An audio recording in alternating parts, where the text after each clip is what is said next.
Ito yung mga pasero, walang masakyan. Tawag ka ulit isang late sa trabaho, atid ko libre. Libre. Libre daw ako. Perte mo. Saan ka te? Saan ka? Libre, walang bayad. National Teachers College po. National Teachers College. Sa may Quiapo. Tama ba? Opo. Quiapo, San Sebastian. Oh, okay, okay. Okay. Sige ma'am, helmet ka muna. Bagahin mo to? Opo. Ay, Paninda ilagay ko mo lang rito sa po box. na. Ilagay mo rito sa box. Ano ba to? Paninda ko po. Paninda? Sige ma'am, sakay. Okay ka naman? Tatabay para sa'yo. Anong problema ma'am? Ba't di ka makasakay?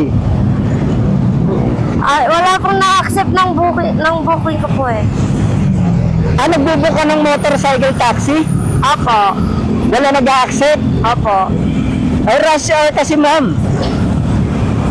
Motorcycle taxi rin ako ma'am, kaso pagka umaga rush hour, maghahatid ako ng libre. Wow. Hindi ako naniningil kasi nga dahil sa ganyang dahilan. Marami walang masakyan. Thank you po. Kaya naghahatid ako libre. Sa bahay pa lang po kasi since wala akong load, doon na po ako nagbubook. Wala po talaga. Kaya sabi ko, magbabas na lang ako. Kaso, punuan din po sa bus. At pati bus wala din. Opo eh. Huwag kang mag-alala ma'am, tapos na problema mo ma'am. Thank you po. Sabi ko nga po sa kuya ko po, kahit sana ano na lang eh. Sila na lang bayaran ko eh, atid na lang sa school eh. Dala ka po kasi yung paninda ko po. Ibig sabihin, ano ka, vendor ka sa school? Ano lang po, tawag dito po. Hindi, may duty po ako ngayon eh. Tapos, nagtitinda lang po ako sa mga kakilala ko po sa school. Sa mga guard, sa mga suki ko pong guard. Sa mga office mate ko po ganon. Ibig sabihin, nag-aalo ka lang doon. Opo. Anong paninda mo? Parang malamig ah. Ano po, coffee jelly po. Coffee? Ano po, iba't iba. May pandan jelly, may strawberry jelly milk, may ano po, mango tapioca po. Ibig sabihin, wala kang pwesto doon. Wala po. Order lang po.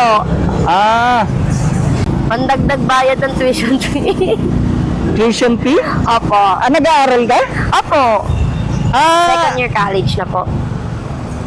Ibig sabihin, working student ka? Opo. Ito parang, ano mo ito, racket mo. Opo. Diskarte. So, ibig sabihin, mamaya, papasok ka pa pagkatapos nito. Opo. Actually, ano po, during lunch ko po siya, pwedeng itinda po sa mga magla-lunch na, employee po. Ibig sabihin, pinapaaral mo sarili mo. Anong course? BSHM po. Doon din ang school mo? Opo. National Teachers, College? Opo. Doon ka rin nag-aaral? Opo. Tapos, sumasideline ka ng pagtitinda? Opo. Actually, yung una ko pong paninda is perfume po. Pero hanggang ngayon naman po may perfume ako. Sadyang dinagdagan ko lang po kasi pag perfume kasi medyo mahina po eh. Maganda yan ma'am. Malayo mararating man yan. Tuloy mo lang yan. Anong year ka na? Second year college po. Nakakalahati ka na lang. Nakakalahati ka na. Sana nga po, mabot pa eh. Abot yan. Humingi ka lang ng tulong sa taas. May nahabol po kasi kaming working hours po dahil student assistantship po ako sa student assistant po ako sa NTC. Student assistant. Oo. Anong name po ng nyo, ng page nyo po? Eto ma'am. Eto na yun, Opo. National Teachers College. Opo.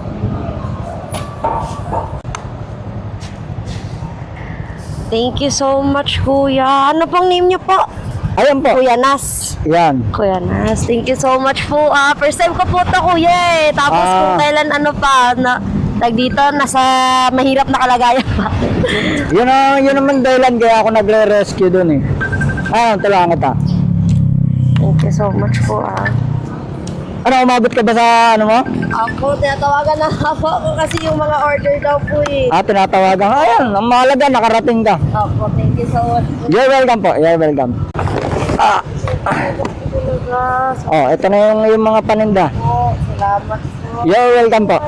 Ay, ito po pala Pero wag niyo po inumin agad kasi mainit yung pala. Ay, mainit Hindi. po baka Ano na yan, ibenta mo na lang para makarami ka. Ay, Panggastos mo. naman po yan. Ayaw talaga. Hindi, okay na yun. Mahalaga makarami ka, okay lang ako. Para panggastos mo. Thank you so much po. You're welcome po. Grabe. Yan Bye po. Ayan po.